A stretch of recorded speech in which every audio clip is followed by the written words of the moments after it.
Hello, and welcome to Teenage Tangents, a podcast that talks about our stories, struggles, and hot takes. My name is Jolinna Li, and I'm a senior in high school somewhere in America.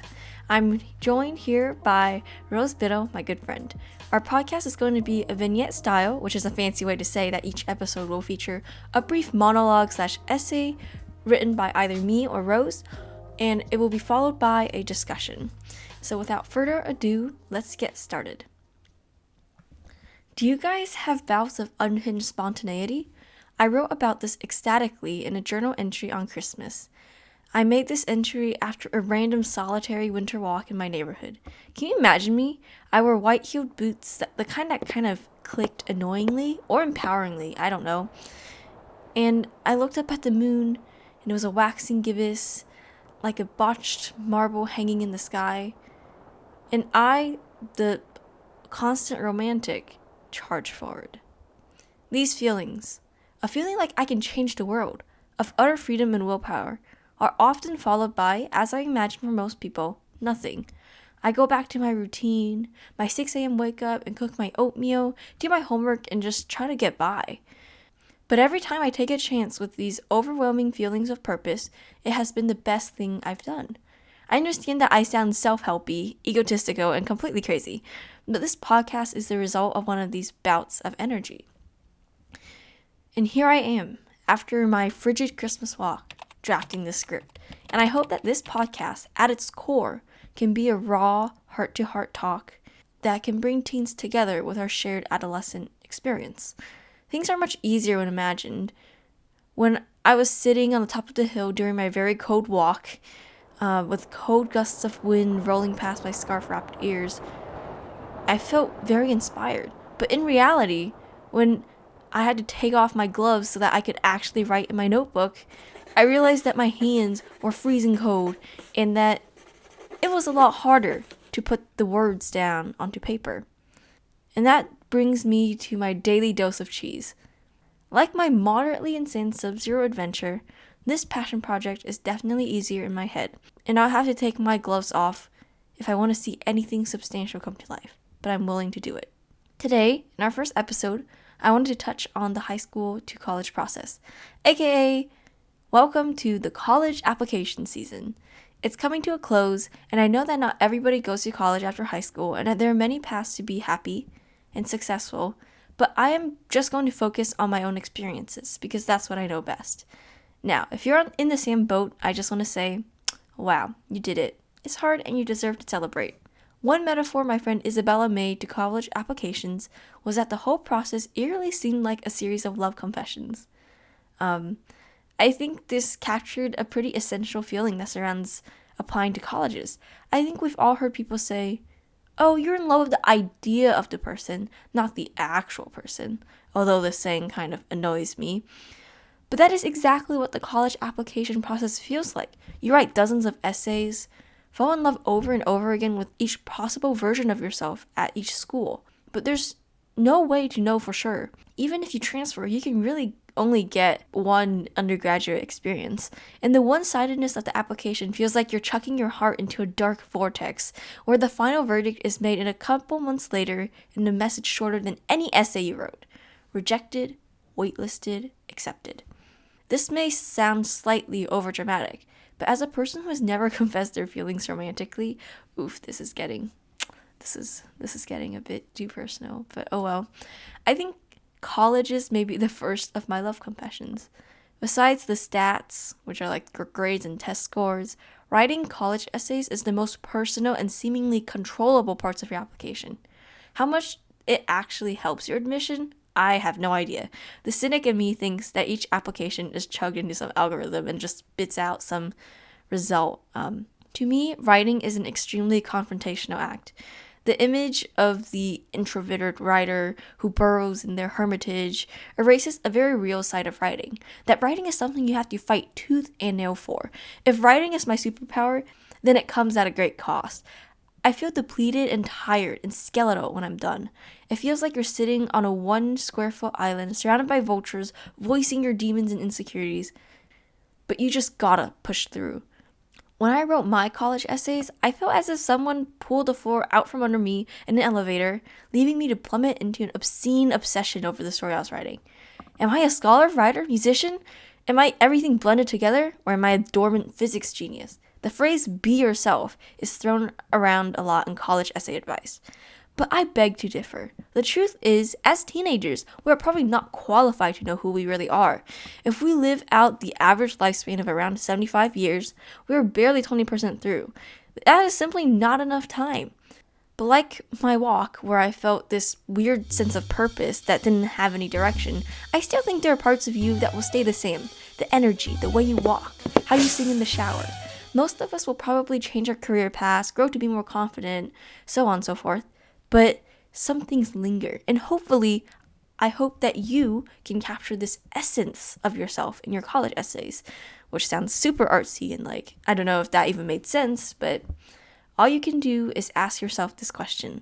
Is what I'm writing, if this college accepts me solely based on my essay, would they be surprised by who rolls around on their campus in the fall? The answer should be no. Someone once said writing is about telling the truth. So tell the truth.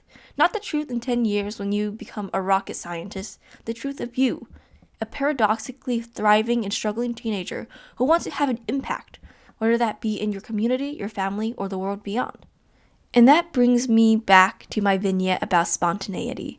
I find this phenomenon fascinating, and although you could make the argument that we are the average of our experience, our habits, I would still disagree. I think bursts of inspiration can define who you are. Quite honestly, most of my college essays are born from a random idea. Anne Lamott makes this metaphor in her book about writing. It's called Bird by Bird, and I really recommend it. She talks about how writing relies on the unconscious, where she uses this metaphor of a little boy in a cellar who passes up notes, and all you can do is sit by the door and wait for the pages. But of course, I'm not advocating for every person to rely solely on sudden inspiration. Because if your little boy in the cellar passes up sheets of paper, but you don't spend the time to put them together and cross out lines and flesh out big ideas, you would only have loose leaf sheets of paper. Now, to finish our debut episode, I would like to share a supplemental essay I wrote for 2 college applications. The prompt for this one was basically write whatever you want. So here it is. I didn't want to bore you guys with my 600-word Common Apps, so just enjoy. Heading home from Trader Joe's, the country road's curvature sprawling before me, I felt alert yet calm. Unchallenged music choices paired with liberating glee made driving by myself a surreal getaway. Then a sudden thought popped into my brain. Shoot! I'm all grown up! It was a moment of panic. But why? Adulthood. The golden flag that kindergarteners bow down to was supposed to be glorious. So here's my hypothesis for why the blood drained from my face in that moment. Number 1. Peter Parker said it best. With great power comes great responsibility. But to any random kid, power is synonymous with growing up. And who doesn't want to grow up when they're a kid? I guess I was attached to the faithful waiting for adulthood, wondering if wanting something was actually better than getting it. Number 2. Maybe I was actually scared that I would love growing up. I was treading in a dichotomous wonderland that seemed to imply that the start of one era meant the death of another. Number 3. I was astounded by my ability to control a ton's worth of machinery rolling down the highway, but I was also equally flabbergasted by how there are infinite ways for me to misplace my keys. I wasn't ready to grow up. The in-betweenness of being in high school, in my opinion, should be categorized as an out-of-body experience. And after making these conjectures, as the contrarian that I am, I battled each contention bravely. Number 1. With great power also comes great freedom. That would have been the dream of 5-year-old me, who would readily spend a day in the woods with my sister role-playing great wizards from faraway lands, only to be beckoned home by our mother. Responsibility, in a sense, is just a way to harness unbridled choice, and to ease the decision fatigue. Number 2. Does it really have to be dichotomous? Can't I love growing up while missing those bygone days of trick-or-treating and neighborhood sled races? The coexistence of each era only makes each one more precious. Number 3. I wasn't ready. but who was? It's a part of the thrill, isn't it? I'm sure I'll still misplace my keys as an adult, but I will learn with each new experience to do it less. No promises. The out-of-body experience of being in high school is also what makes each of us so relatable to each other. The inner cacophony, in retrospect, was a reckoning of the first 17 years of my life. But despite my moment frozen in fear, there was an underlying swelling of happiness. Time is a one-way street, and instead of looking at the rearview mirror, I was eager to take in the view. And now Rose is going to share her Common App intro for the funsies. Same prompt that Jolinna just responded to of write whatever you want, except for I staked my entire kind of application on this, so yeah. Whenever I hear the Stevie Wonder song, A Place in the Sun, my mind goes to my basement. It doesn't matter if I'm at my desk gathering my thoughts before poetry club, walking through the woods with a book under my arm, or at a stoplight on my way to laugh and play badminton with my friends. The words, there's a place in the sun where there's hope for everyone, always lead my subconscious underground to the place that will be waiting for me with open arms after dinner. The place where I will write the conclusion to my day's clarinet adventures. And that is it for now for the first vignette portion of our first episode. There's like some gun going off. I'm pretty positive. You can edit this, right? Hello. Well, Hi. our podcast. Hi. Okay. Okay, welcome to, so I guess we start. Hey guys, this is the second half of the podcast, and I brought in my friend Rose, and she's going to talk about her experience with college apps, and I'll talk about mine. This is actually 2 months after I wrote the script for this, so just please keep that in mind, and I thought it'd be nice to like have the comparison between what we thought about before and now after there's some time to think what we feel now about the college application process. So yeah, Rose, how was it for you, and how do you feel now about it? Okay, so first I want to have a disclaimer that I applied to college for music performance on clarinet, and that is a very different process, like just application process than like what Jolinna did, where she applied to schools for engineering and other smart person things. And so a lot of my things are going to be very different from hers. But I think the biggest thing that I noticed about it was just it seemed like when I was filling out kind of like the Common App and like writing the essays for the schools that I did have to write essays for, and doing and like getting all the recs together, or teacher recommendations because you need those for like my application, is that it all felt versus like how I feel about college apps now and like my audition process, is that I wish I had focused. I feel like I was very like afraid when I was doing kind of like the paperwork side, and I wish I had just been a little bit more like gung-ho and kind of like a little more narcissistic, I guess. I don't know, because for music, like, you need to kind of rock in and be like, I have this, because it is so competitive, and it's a very different game. So I mean, now Rose has gotten into like I got into a school. or 3 schools. Oh, I got into 3 schools. Me too, actually. So oh my gosh, look at us. Yeah. What was I saying? Yeah, I think I got more and more narcissistic as the application process went on, because I was like, oh no, I need to brag more. Or like, yeah. I just feel like I was like lying. Like I felt like I was like lying, but I feel like if I hadn't felt like that, the entire process would have gone a lot smoother. And if I had just been like, I'm amazing, and not like, yeah, you gotta I need to believe pretend I'm amazing. Because I feel like in my essays I was like, I am an intellectual. And I wish I had just been like, hi, I'm here, I'm pretty cool. Here are the reasons why I'm pretty cool. Mm-hmm. Instead of like trying to make some like greater narrative about how amazing I am. Although like I feel like you definitely like have a story that like kind of fits with your life, but I wouldn't force something, like if you're doing the process, like don't force something on yourself that isn't definitely natural. I think for my Common App, I wrote something that was more like story-like, and something that you wouldn't see in the rest of my application. But like, But then other than that, I don't know, you kind of just brag about yourself. In the part where, like, you have to estimate the hours for every activity, that is so hard. I don't know. Yeah. I think it's really hard to know how many hours you actually spend because you're not measuring these things. Like, you just say maybe 2 hours. Or, like, I play clarinet. I don't know, my things, I was like, do I include...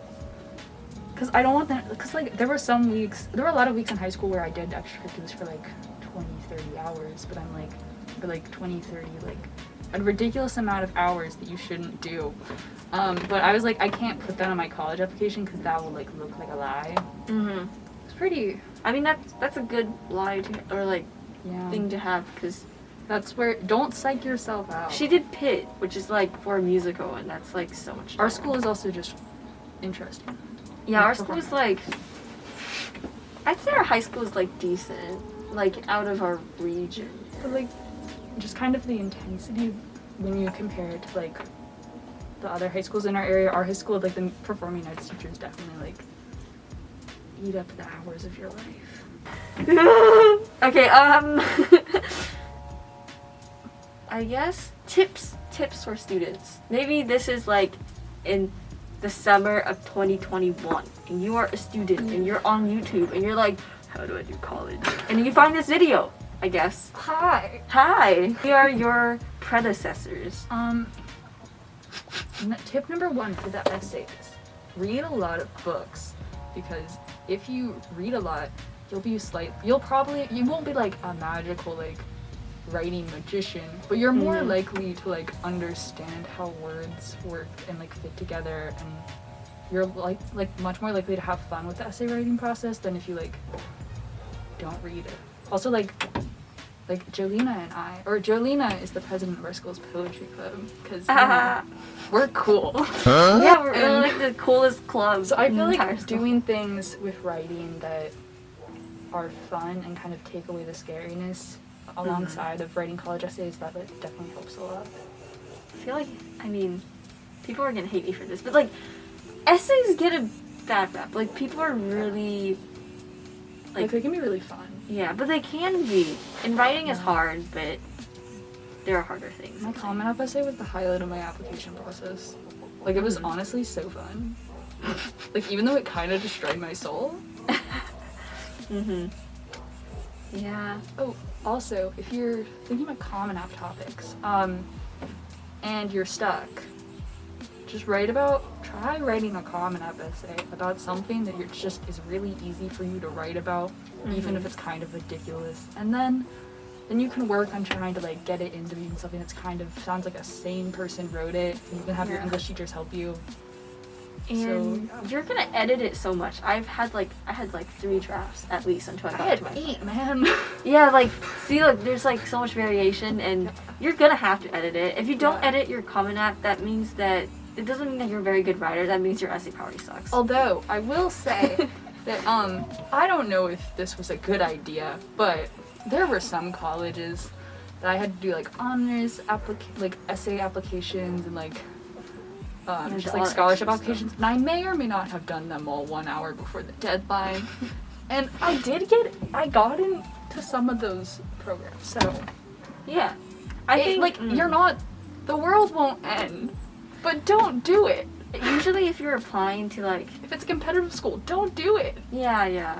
Because competitive schools usually don't have honors programs. It's usually like honors programs make some schools seem more attractive to people who are more like academically inclined versus like if they're going there for sports or something. Oh yeah. I applied to some like normal human schools. But can you imagine you should go to I don't like the if I get in, I will, but if I don't get in, yeah, you can become Bojack. Oh too. Dude, I think one of the people who played the Grinch went to Oberlin. Played the Grinch? Also James McBride went to Oberlin. Color of Water guy. Okay, also please oh edit yeah, this out. wait, I read Color of Water. Wow. So yeah. Oh wait, I think we talked about this. We have similar reading taste. We're like very uncool. Actually, I should stop saying that. We both like reading, and our reading taste overlaps. But she's more like weird reading, and I'm like weird plus normal fantasy, like YA kind of stuff. Yeah. I don't know. I think it's because I'm forced to like do so much like work with so much like old like classical music that's kind of boring and lame. So like reading, I'm like I have a high tolerance for some things. I started Frankenstein. I'm reading Dreaming in Cuban. Also, PSA. PSA? Are you sure? Or PS?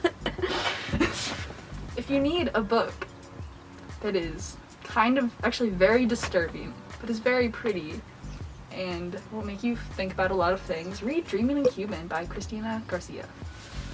Okay. I might check that out. Yeah. Okay, we Back to the podcast. Choosing colleges. That's good.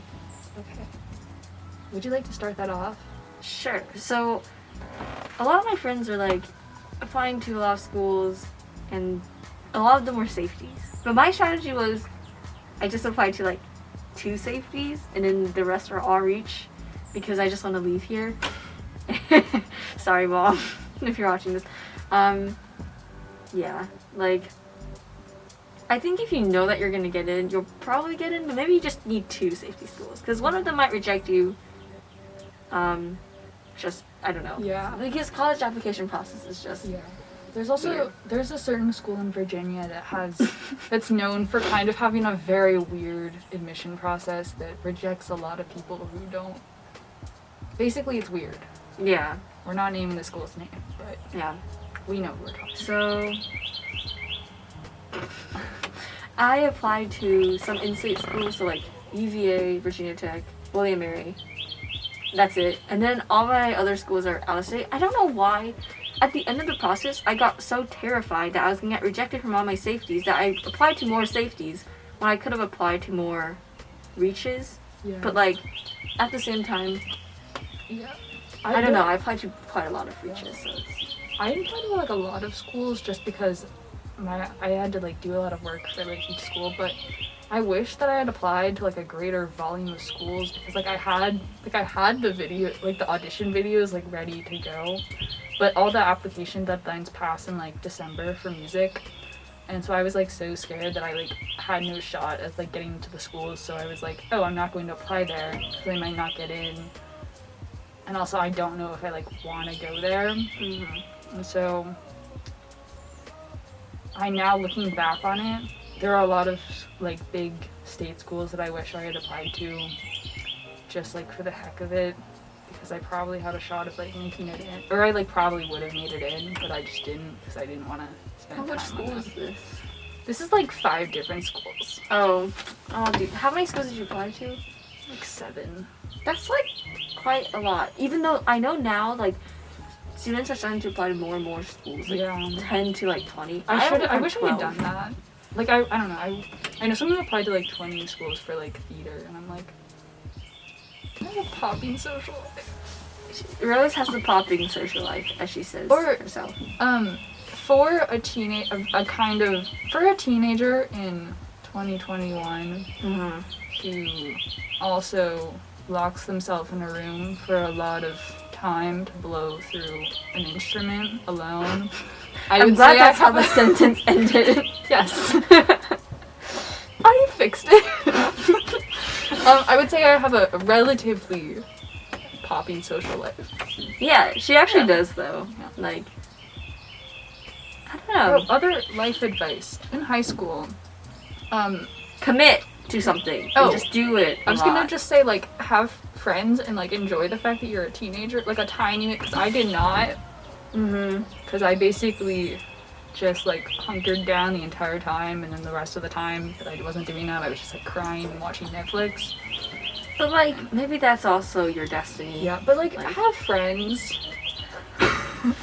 It's a good like, point. Enjoy some of like just like kind of the simple high school things, because like high school ended early and it was a little sad.